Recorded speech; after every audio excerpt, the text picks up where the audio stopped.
All right, Shabbos, say good morning. Let us begin.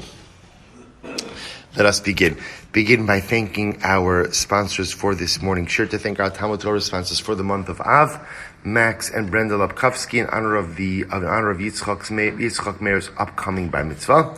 Dr. Riva Mitzner, in commemoration of the first yarzheit of her father, Dr. Schneck, Aryeh Ben Chaim, Zichron Livracha. To thank our week of learning sponsors, Mark and Sarah Meisler, for the yarzheit of Mark's grandmother, Ann Altman, Chana Devora Bas Yehuda, and Bill and Rezi Eskin, Lezecha Nishmas, Bill's father, Mordechai Ben David, and Rezi's mother, Tzivya Bas Moshe Aaron. And our Daf Yomi sponsors, Dr. and Mrs. Warshawski, in memory of Camille Warshawski, Kayla Bas Hachaver Moshe Zichron Livracha. We hope that in the merit of our Talmud Torah, all of the neshamas will have an aliyah and the families a nechama. And also with that, let us begin. So a very exciting daf ahead of us today. A lot to do today.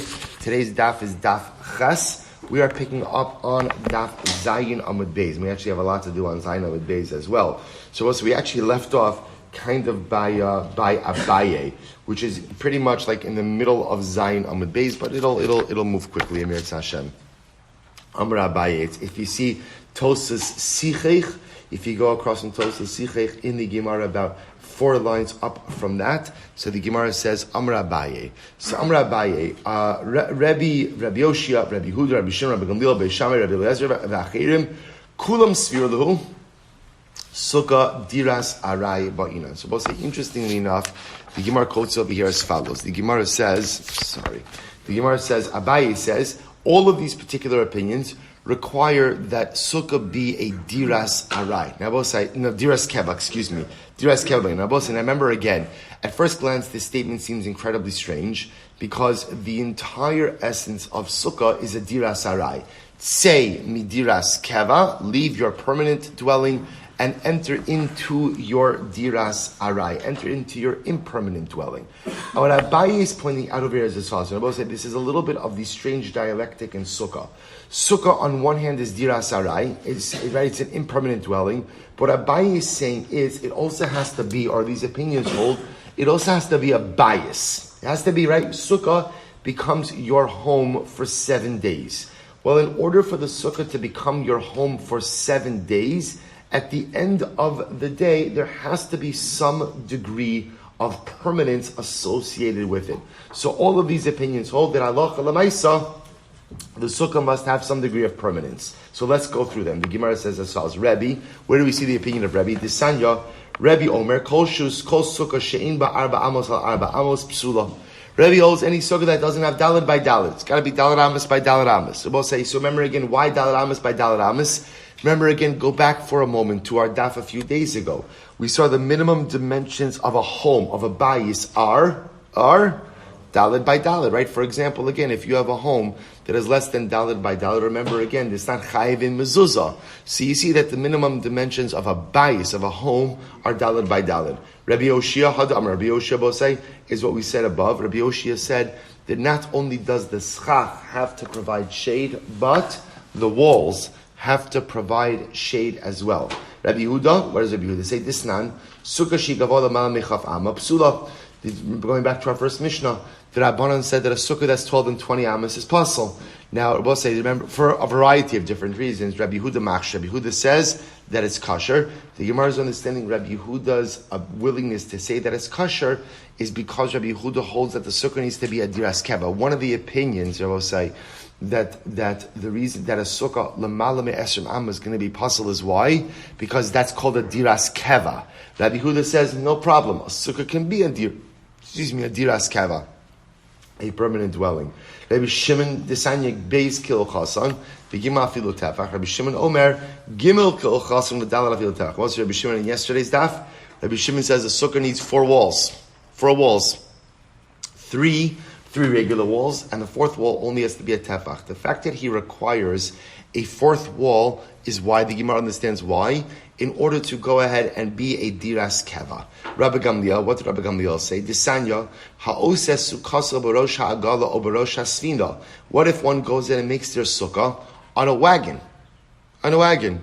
Right, well, so this was the first Chabad sukkah, right? You know, right, the mobile sukkah. Before they had pickup trucks, right? So you put it on the back of a wagon, or Barosh Hasina, or on a boat. So we'll say, what's the halacha? Rabbi Gamliel posa. Rabbi Gamliel says it's possible. We'll discuss why. Rabbi Akiva machshir. And ultimately, again, Rabbi Akiva says it's kosher. The Gemara is assuming right now that the reason Rabbi Gamliel says that it's possible is because that's not called diras keva. That's not called a permanent dwelling. Beis Shammai, what did Beis Shammai say? Beis Shammai said, if someone is sitting in their sukkah and their head and the majority of the body is in their sukkah, but their shulchan, their table, is inside of the home, Beis Shammai poslin. Beis Shammai says ultimately again it's possible. Because again, Beis Shammai will say you need more of a diras keva. Rabbi Eliezer say this nan ha'oseh sukkah kamin srif. But it's an interesting case. If you make your sukkah, srif literally is like a tent or a hut. But if you can imagine, this is a situation, imagine you're making a tent-like sukkah, but ultimately, again, you're remember, in a tent, the roof and the sides are the same thing. So in this case over here, imagine you made your roof sides at a schach. So you have effectively no walls. All you have is schach. So, samcha l'kosel, or both say, imagine you took your schach and you leaned it against the wall. So let's say the wall is your wall, but the schach is slanted against it. So ultimately, again, Rabbi Eliezer says that it's possible. Lefi she'im lagag, because it doesn't have a roof. Because Rabbi say the way is, because Rabbi Eliezer demands that a sukkah be a home, a diras keva, and a diras keva has walls and a roof. The Chachamim say that it's kosher. Achirim, what do the Achirim say? Disanya Achirim omrim sukkah ha'asuya kishovach. If a sukkah is made like a shovach, I will say now shovach literally means a dovecote, right? Rashi says over here, the point to remember is agula, it's round. If you make a round sukkah, im yesh be'kefa, I'm sorry, Gijab psula, lefisha in lazavios. Achirim say, if you make a round sukkah, it's going to be possible. Why? Because it doesn't have corners. We'll say, what's wrong with not having corners?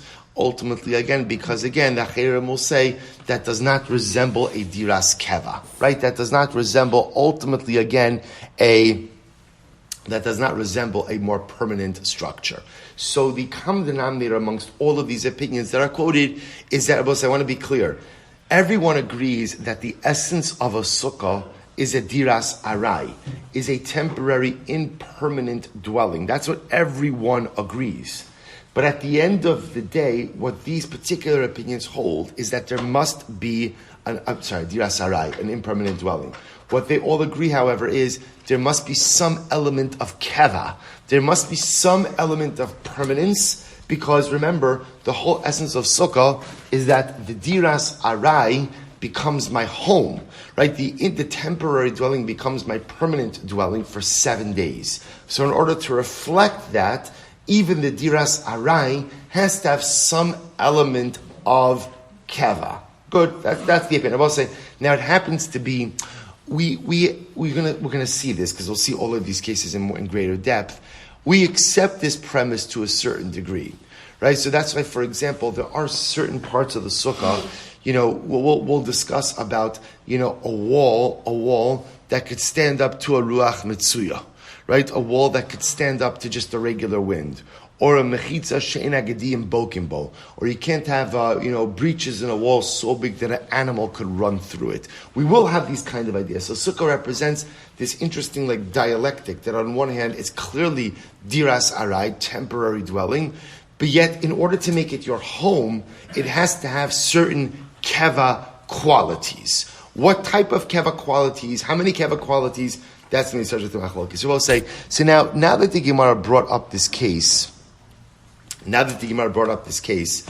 the sukkah hasuya kishovach, which was the circular sukkah, the Gemara is going to focus for a bit on this. This is going to be our Amud Aleph.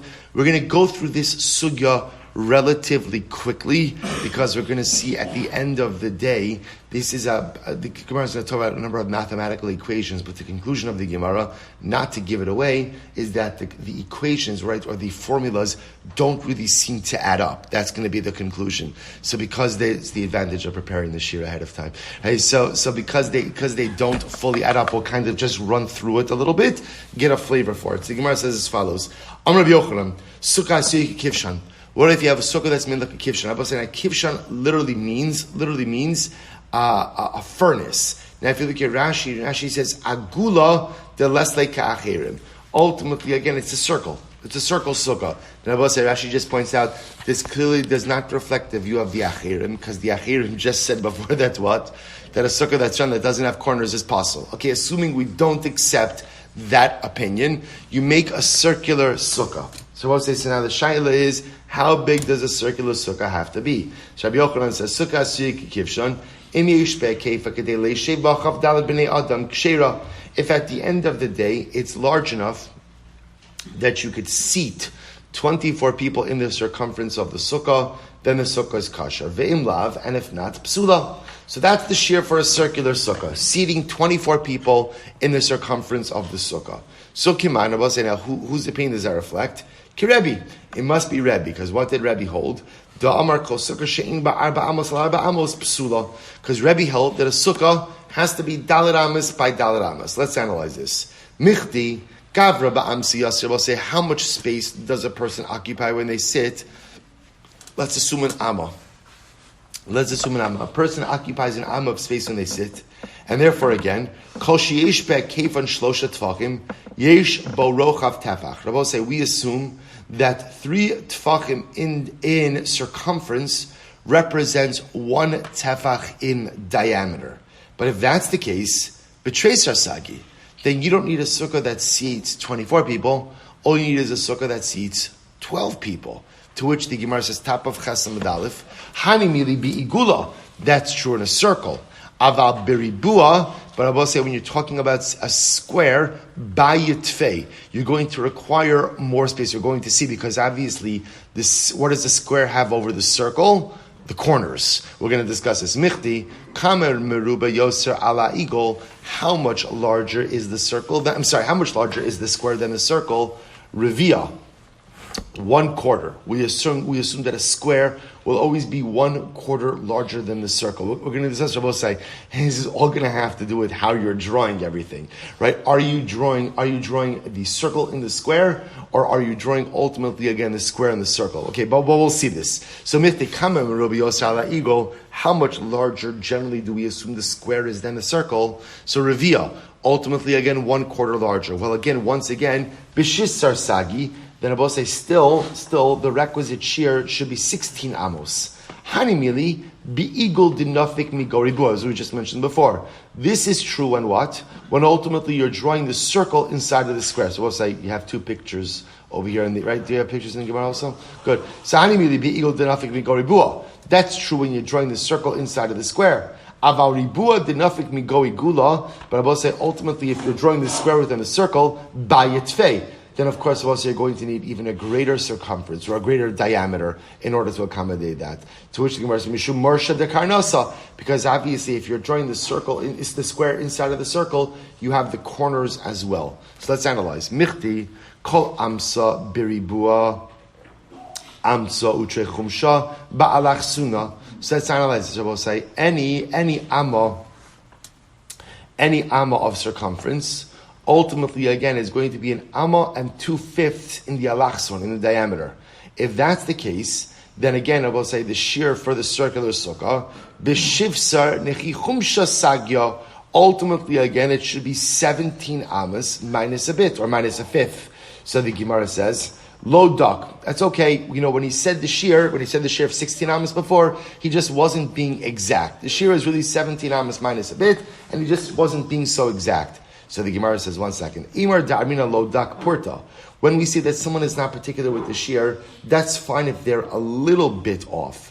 The Gemara says, tuva mi aminon. But if the disparity ultimately, again, is too great, do we say lo dak? To which the Gemara says, Amrali markashisha breid Rav Chisda Ravashi misavis gavra ba'amsa yosef. Do you suppose? And remember, this whole discussion was premised on the idea that when a person sits, they occupy an amma of space. Is that true? It's not really true. Rather, Rabbi say the way to look at it is as follows: Tlasa gavri betarti amsiyas. Rabbi say really the shear is 3 people occupy 2 amas of space. So it's not really 1 person per amma. It's 3 people occupy 2 amas of space. So kama havilahu. Therefore, we'll say what's going to be the size of the circular sukkah? Shissar. Ultimately, again, 16 amas. Ana shiv sarnichi chumsha ba'inan. But yet again, we mentioned before 17 minus a fifth. And we'll say that's close enough. 16 to 17 minus 50. You could say lo dak. You could say the Tana just wasn't very particular with his shear. Seimar daminan lo dak lo chumra. Ultimately, again, we'll say, when do we say lo dak? When do we say that halacha l'maisa, a Tana is not careful with his measurements, or not exactly his measurements, lo chumra? We'll say that's only if he overestimates. L'kula mi'arminon. But do we ever say that again, lo dak, when it results ultimately in a kula? Let's go back to our original premise. A person occupies an arm of space. Rabbi Yochanan, makom gavri lo chashiv. Rabbi Yochanan will say he's not measuring the sukkah by the amount of space that a person takes up. So kamahaglis, well, says, therefore let's analyze this. How much are we talking about? What's the size? So tamni sari. Ultimately, again, it should be 18 amas. I think Gemara said 1 second. We just said before, b'shivsar nichi chumsha sagya. You just said before that 17 amas minus a fifth is also enough. To which the Gemara says, hainu lo dak.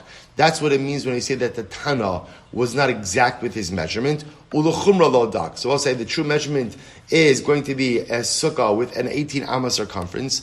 Really, 17 minus the fifth is enough. The Tana was not exact, and that's okay. You could say that now. Why? Because we'll say here the inexactitude of the Tana's shear results in a chumrah, because you're saying you need more, which is fine. So, the rabbis of Caesarea, others say it was the Dayanim of Caesarea, Amri, Igula dinafik migo ribua riva. So I will say, which is that the circumference is 1/4 less than the perimeter of a square. Circumference is 1/4 less than the perimeter of a square. On the flip side, Amud Beis, Ribua dinafik migo igula palga. The perimeter of a square is 1/2 smaller than the circumference of a circle.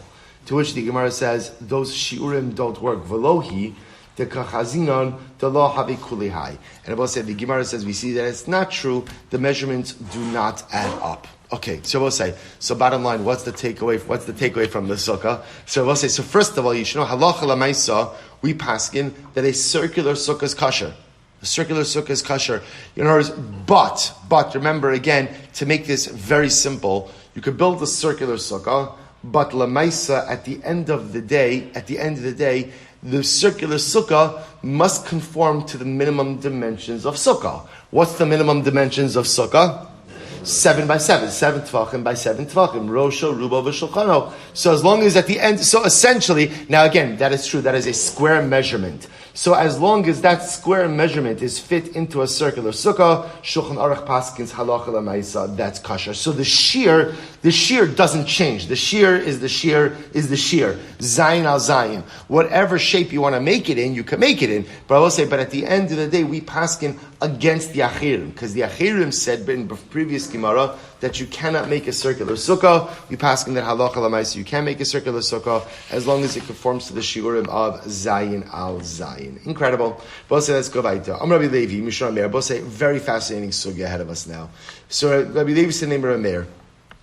Shtei sugos shel yotzrim. So we'll say you have two craftsmen sukkahs. Now, what's the case over here? Take a look at Rashi. Shtei sugos shel yotzrim. Rashi says, Kach haya derech shel yotzrei klei cheretz b'yameihem. So we're talking about craftsmen who used to fashion earthenware utensils. So this is what they used to have. Osen lahen shtei sugos zu lifnei mizu. So an earthenware craftsman used to go ahead and have two huts, two sugos, one inside of the other. Now what it means when it says one inside of the other, it really means one in front of the other. So you'd have Sukkah A, and then in front of Sukkah A, you'd have Sukkah B behind it.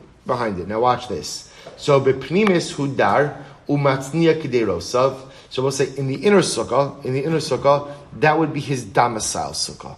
That would be the craftsman would live there. He would live there. He would keep his stuff there. Hudar matznia kederosav ubechitzona hu osem malachto umose kederosav limkar.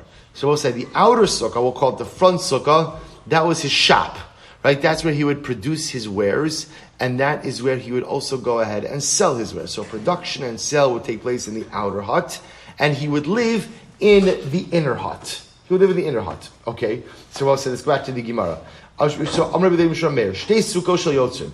So you have a double sukkah of craftsmen. Zu lifnim mizu. One in front of the other. So watch this. Hapenimis eno sukkah. The inner sukkah, which again I'll call it the back sukkah. The back sukkah cannot be used as a sukkah. Now both say. Now again, I want to point out. Remember, this is a hut, which means it had walls and what? And it also went ahead and had a thatched roof. So it had schach. So pretty much everything you need in order to be a kosher sukkah was in fact there. But nevertheless, the back sukkah, which is his domicile hut, cannot be used to fulfill the mitzvah of sukkah. Okay, we'll discuss why. Furthermore, v'chayeves b'mezuzah, and it's chayev in mezuzah, right? So the craftsman has to put a mezuzah on that back hut. But let's take a look at Rashi. Penimis in a sukkah, im balei shebesucha b'chag l'shem sukkah. If he wants to use that back hut, his domicile hut, for the mitzvah of sukkah, it's not going to work. Va'af agavdelo ba'inon sukkah l'shem chag. Both say this is actually going to be tomorrow's sukkah. Tomorrow's sugya. Tomorrow's sugya.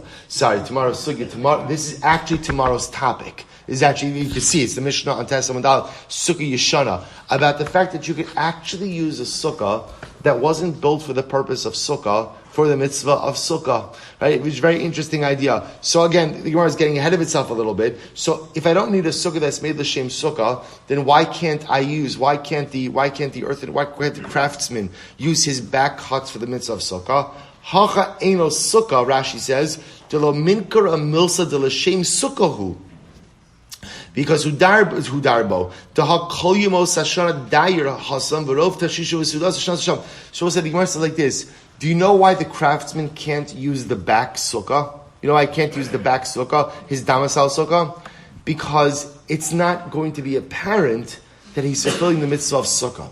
So we'll say what we're going to see is, as much as you don't necessarily need a sukkah that's made for the purpose of the mitzvah of sukkah, your dwelling in the sukkah must be clearly representative of the fact that you're doing this for the purpose of a mitzvah. If it's not clear that you're living there for the purpose of a mitzvah, that's not the mitzvah of sukkah. So therefore, again, the craftsman can't use the back hut for the mitzvah of sukkah. Why not? He lives there the whole year. So because he lives there the whole year, it's not going to be apparent that he's using that for the mitzvah of sukkah. Furthermore, again, it's chayeves b'mezuzah. Rashi says, the chayev b'mezuzah the olam b'shum dechol dira sabah. It's chayev b'mezuzah. Why? Because that's his home. Because that's where he lives. Vachitzona, back to the Gemara. Vachitzona, but we'll say if he wants to use the outer sukkah, the front sukkah, for the mitzvah of sukkah on the Yom Tov of Sukkis, that works. So we'll say, why does that work? What does he normally use the first sukkah for, the outer sukkah? Right, that's his shop. Oh, so you want to move that, you want to make that your domicile for 7 days. Oh, then that is apparent that is the mitzvah of sukkah, and that ultimately again will work. Upetura mina mezuzah. And at the end of the day, the outer sukkah, right, we'll call it the front sukkah, the shop sukkah, that's going to be pater from mezuzah. We'll say, why is that pater from mezuzah? Because that's not a domicile. Remember again, there's only the biblical obligation from mezuzah is only upon a domicile. So that's not his domicile. He doesn't live there. So because of that halacha l'mais, he doesn't have to put a mezuzah there. So the Gemara says va'amai, but why doesn't the outer sukkah, the front sukkah, require a mezuzah as well? Tehavi chitzona kebeis shara penimis. Ultimately, again, the outer sukkah should be like an entranceway to the inner sukkah, and the inner sukkah is his domicile. V'tischayi b'mezuzah mishum. I'm sorry. Va'amai tehavi chitzona kebeis. I'm sorry. Va'amai tehavi chitzona kebeis shara penimis v'tischayi b'mezuzah. Both say there's a halacha that if a particular space serves as an entryway to a domicile, you have to put the mezuzah on the entryway. So we all agree that the inner sukkah requires a mezuzah. Why? Because he lives there. So why don't we look at the outer sukkah as the entranceway to the inner sukkah, and halacha l'maisa make it chayim mezuzah based on that?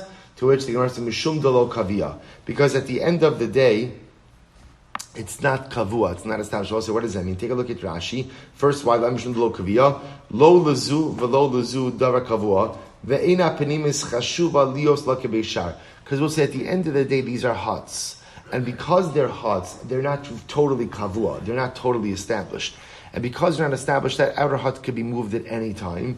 And therefore, halacha l'maaseh cannot be considered like a base shar, like an entranceway to the inner hut. So we'll say, so good. So Rabbi Levi introducing us to this very interesting idea, which is, in the case of the craftsman, right, double hut setup, outer hut, workshop, inner hut, domicile.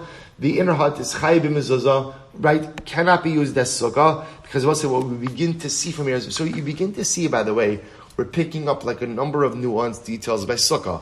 In the previous sugya we learned that as much as Sukkah is a diras arai, there have to be certain elements of keva associated with it.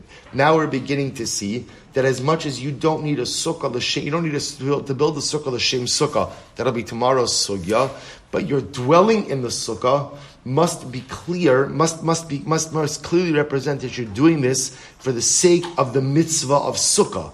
Therefore, again, the craftsman cannot fulfill the mitzvah of sukkah by living in the hut he lives in all year, even though what? It's a bona fide sukkah. Right? It's interesting. So what's let's go weiter. Ten Rabbanan. Ganbach. So also listen to this. Ganbach is a mnemonic. What does that stand for? Sukkahs goyim, sukkahs noshim, sukkahs behema, sukkahs kusim, sukkah mikol makom kshera. I will say ganbach. All of these type of sukkahs are kosher for use on Yom Tov. Right? Sukkahs goyim, what's sukkahs goyim? That's the hut of a non-Jew. Rashi says sukkahs goyim, shasuya ladar babi mosachama. So, let's say a non-Jewish person has a summer hut, right? He summers in a hut. So what happens? Now again, it's a bona fide sukkah, right? It meets all the criteria. I could use that for sukkahs. I could use that to fulfill my mitzvah sukkah. Now we'll say again, we'll discuss what you have to do with this. There are still certain, the Gemara makes it sound like you don't have to do anything with it. You do, but what we're going to see is, essentially, you don't need a hut that's built l'shem sukkah in order to fulfill your mitzvah. As we'll say, right, it doesn't have to have kiddush printed on the wall in order for it to go ahead and be a kosher sukkah. Right? Any hut will do as long as it satisfies certain criteria. So that's sukkahs goyim. Sukkahs nashim, what's the case of the hut of women? So again, the Gemara explains over here, the Gemara actually doesn't say it, but sukkahs nashim was a hut that they used to use for weaving. Okay, a weaving hut. Sukkahs behema. So sukkahs behema, we'll say, is a sukkah not that's made for animals, but rather, again, a sukkah that was made for shepherds when they would go ahead and watch the animals. Or the truth is, we'll see it's actually machlokes. Some say sukkahs behema actually means a hut made for an animal. Sukkahs kusim, which was, again, remember, we always come back to the kusim, right? We're not sure about their identity. They were transplanted to Eretz Yisrael by Shalmaneser, the king of Ashur. They converted. There was an outbreak of lions. Are they Jewish? Are they not Jewish? Legitimate conversion, not. Okay, if they made huts, you could use their huts. And sukkah, mikol makom. And any type of sukkah. Now we'll discuss exactly what that means. But I will say the common denominator is kshera. All of these are kosher. O bilvad shetei misucheches kilcha. So I will say, of course, the caveat is the schach has to be appropriate. In other words, what the Gemara is saying is, you could use any hut you want, but the hut must conform to the particular halachic criteria. Good. My kilchasa, I will say, what does that mean, by the way, that the schach is kilchasa is appropriate? Amrav Chisda v'hu sha'asa l'tzel. I will say, this is very interesting, that it has to be the kind of hut that was constructed for the purpose of shade. In other words, I don't need a sukkah to be made for the sake of the mitzvah. But in order for the sukkah to be effective, it has to be the type of structure whose primary purpose is for shade. That's the reason it was made, to provide shade. It could have been made to provide shade for goyim, for kusim, for nashim to weave. That's fine. But as long as it was a structure that was made for shade, it could be transformed for use for sukkahs as well. Which is very interesting. Sukkah. So we'll say, if you look at Rashi, my kilchasa, my asal hashmoinon, the ilu shetei tzilasim ro mechamasa, Ubedavar shakash lasachik bo pshita. So we'll say, the reason why the Gemara was intrigued by that lashon of misucheches kilchasa, as long as it's properly schacht, what is that saying? That the schach has to provide more shade than sun? Or that, in other words, that's obvious. That's obvious. What the Gemara means when it says shetei misucheches kilchasa means at the end of the day to tell us what? Rashi says, we could just say it outside, that it has to be a structure made for shade. At the end of the day, Sukkah Kriya al Shem Schach. It's called the Sukkah because of the Schach. And the entire purpose of the Schach is to do what? Is to provide shade. So what the Gemara is saying is, if you find another structure that was made for shade, you could repurpose that for use as a Sukkah on the Yom Tov of Sukkos. But it was made for some other reason other than shade, then Allah Chalamais, you could not use it on Sukkos. We'll say next, Sukkah mikol makom la'asuyemai. When the Brisa said a Sukkah mikol makom, any kind of Sukkah, what does that come to include? La'asuye Sukkah, Sukkahs Ravkash. Right? Or Rakbash, I should say. Rakbash. We'll say, what's a Rakbash? Listen to this. The Tan Rabbanon. Sukkahs Rakbash is Sukkahs Roim, the hut of shepherds. Right? The hut of shepherds. Which I will say, Kishmo Kinu Rashi says, Sha'asa Sukkah Bisada Leishe Bisoracham Imnei Ashar B'Shom Nitzonam.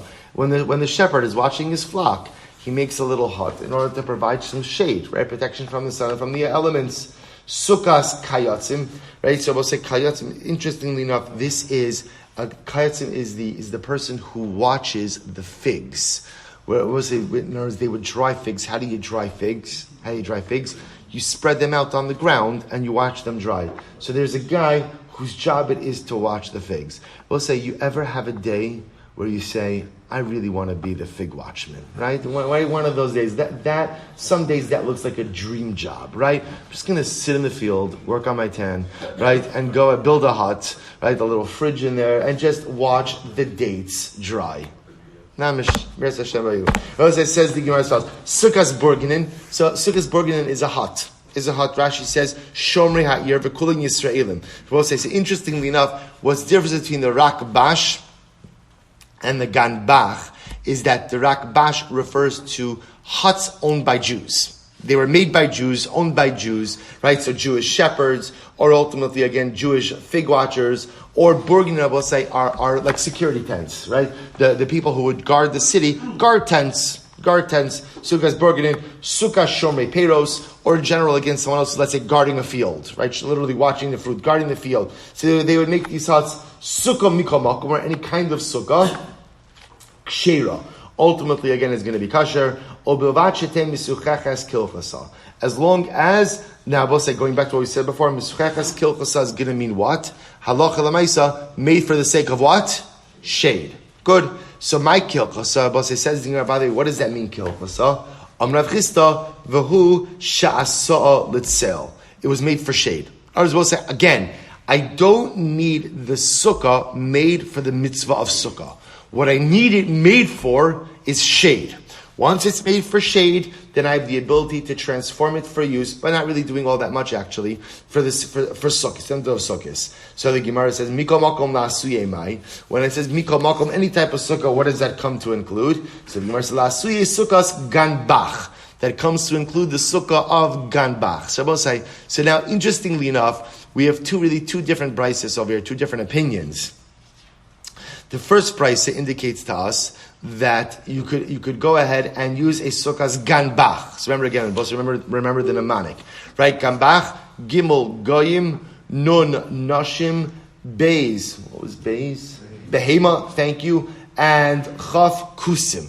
Chaf kusim. Right? You could use a sukkah any type of those four sukkahs. Second sukkah, or second opinion said it's sukkah's rakbash. Roim, shepherds, kayatzim, the drying figs, burginin, security tents, shomrei peros, I should say, those watching the fruit. So we'll say, so again, it's either ganbach or rakbash. Now, interestingly enough, both are agreeing that what? Both are agreeing that halacha l'maisa, pretty much any type of structure can be used as long as what?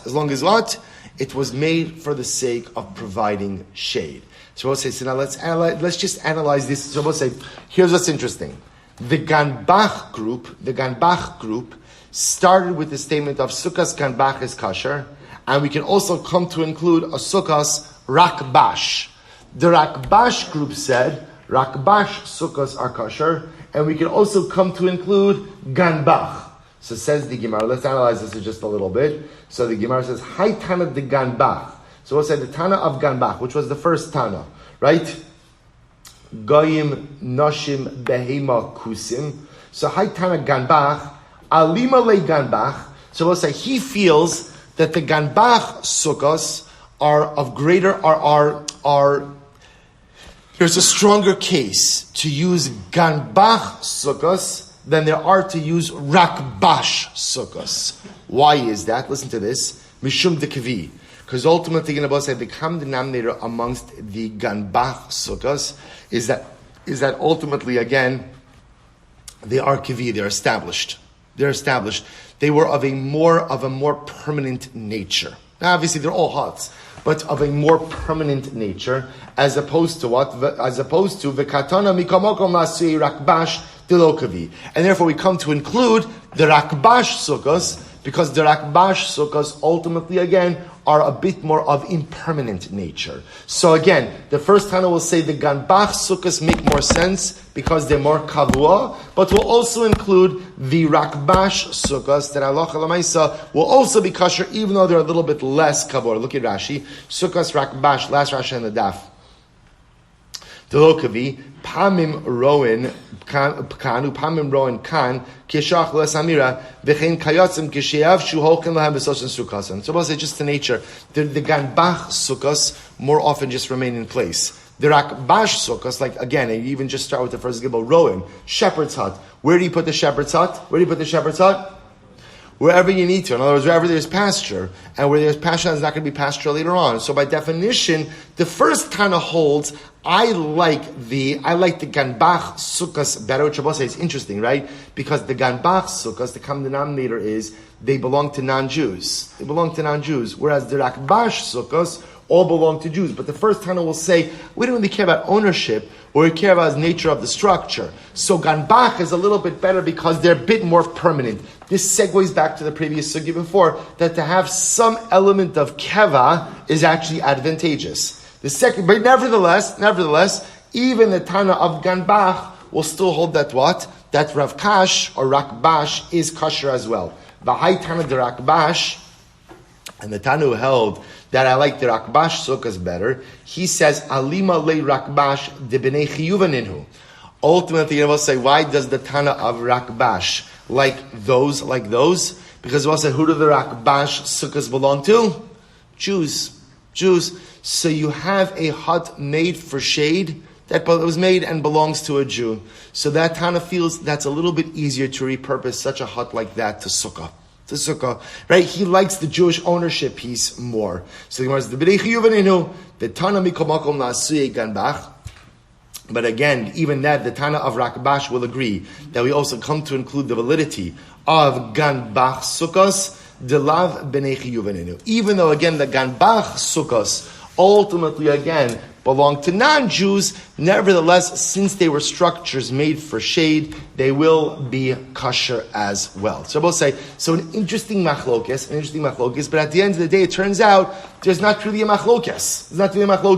Because everyone is going to agree that at the end of the day, both types of sukkos are going to be kosher. Rakbash sukkos, which again are more permanent, but Gentile ownership. Rakbash sukkos, which are Jewish ownership, but a little bit more temporary. All of them are going to be kosher as long as what? As long as they were made for the purpose of providing shade. Now I will say we're going to see this sugya is going to make, this sukkah is going to make much more sense when we get to tomorrow's Mishnah. Because tomorrow's Mishnah is going to speak about a sukkah yishana, which essentially is the case of taking an already existing structure and now utilizing it l'shem mitzvahs sukkah. And that's going to highlight the idea that a structure, a sukkah, need not be created l'shem mitzvahs sukkah. That you could take a structure that already exists as long as it was made for shade and repurpose it for sukkah. What you have to do for it, the Meretz Hashem, we'll see tomorrow a little bit. So we'll say, I'll just I'll just end off with one. And the truth is, there's some interesting halachas also when it comes to the Sukkah of the Yotzer. I'll just give you a Mara Makom in Siman Taf Reish Lamed Vav Sif Beis. The Shulchan Aruch actually talks. I mean, the Shulchan Aruch talks about all of these cases, and this is all halacha l'maisa. What I just will point out is as follows. That actually, no, I'll save this part for tomorrow. What I just will say, end off with is as follows. I saw this once. I don't remember where I saw it. That there is a beautiful lesson that is contained in this Ganbach and Rakbash mnemonic. I will say, if you look at these words, leaving aside what they teach us by Sukkah, there's an incredible life lesson as well. Ganbach. So what does Ganbach stand for? So again, the Ganov Bicha. It refers to the thief inside of you. So I will say, every person has a thief which resides inside of them. So what is my inner thief steal? My inner thief steals from me, right? My inner thief steals time by misusing it. My inner thief steals resources by misallocating it. My inner thief steals kochos by not maximizing them. That's the ganbach, the ganov bicha, using the middle base twice. The thief inside. So we'll say, how do you battle the inner thief? Because we'll say, isn't this the greatest challenge in life? The greatest challenge in life is that we steal from ourselves. We have so much potential. We have so much good. We have so many resources, emotional, spiritual, so many things that we could accomplish with. But yet we steal from ourselves and misappropriate from ourselves. So how do you go ahead and take care of the ganbach, the gan of becha? So we'll say, what's the next mnemonic? Rakbash. We'll say, what does rakbash stand for? Rakbosh. Be embarrassed. Be embarrassed. Meaning what?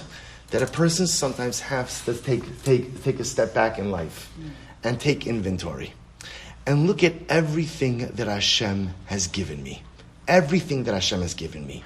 All of the brachas, all of the beautiful things. And I both say, remember, when you take stock, when you take inventory of your brachas, it does not minimize your challenges. The challenges are the challenges. But even with all of the challenges, take inventory of all of the brachas and ask yourself one simple question. Are you maximizing your brachas? And I will say the reality is that for most of us, when we ask that question, the answer usually is no. Rakbosh. Be embarrassed. Be embarrassed, but not the kind of embarrassment where you feel terrible about yourself, but the kind of embarrassment that motivates you to live differently and to just act differently. When I take a step back and I take inventory of all of my brachas, and then I realize, wow, I'm not maximizing those brachas. That's embarrassing. Because when someone gives you a say, right, it's if somebody went ahead and gave you $1 million, and you went ahead and you bought $1 million worth of lottery tickets because you say, yourself, this is such a great idea. Because now I'm going to take the million and I'm going to make it, I don't know, what's the pot up to these days? So whatever it is, I'm going to make it into 65 million. We say, you're a fool. You're a fool. You could take the $1 million and invest it. You could take the $1 million and do this. But say, how many times might Chosh Baruch Hu give us a whole world full of resources, a whole life full of resources? And instead, what am I doing? I'm showing up at 7-Eleven and just buying lottery tickets. I'm going ahead and totally misappropriating all the beautiful resources. Rak Bosh. Sometimes I have to be embarrassed about what I do with the resources that Chosh Baruch Hu gives me. But the beautiful part is that the embarrassment is not an ends. The embarrassment is a means. Okay, I'm embarrassed about how I've used the resources until now. But now I'm going to use that feeling of busha. I'm going to use that feeling of embarrassment to spur me to do better in the future. So it turns out that Ganbach and Rakbash are not just dinim in Sukkah, but they're dinim in life. Gan of Bicha analyzes sometimes I am the greatest thief. I don't steal from you. I don't steal from anyone else. I just steal from myself by misappropriating and misallocating the resource that Chosh Baruch Hu has given me. And what's the answer? What's the antidote? Rakbash, Rakbosh. Be embarrassed. And let the feeling of embarrassment not get you down, but let the feeling of embarrassment push you to do better going forward. So stop over here. Let's pick up a Mir Hashem with the new Succah tomorrow.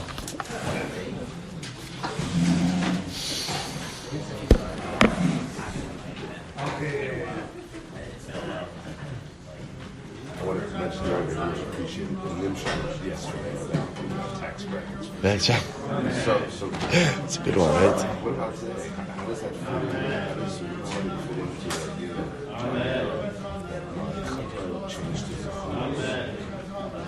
So, why would it come back? Why would it come back? Yeah. Give me a kitchen. I don't know. I don't know. Unless what Tzadik is saying, he's referring to Tshuva Meir, not Tshuva Me'ava.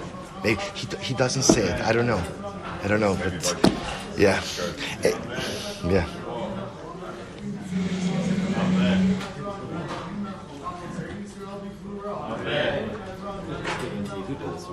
What?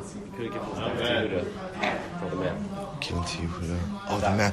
It's not hard. It's not hard. Just the calculations at the end of the day. I don't. Oh yeah, pi and this. Yeah, I don't know why it's interesting. I don't know why the Gemara. I think they want to show us, like, you know this stuff. Yeah, I'm saying because at the end of the day, it's simple.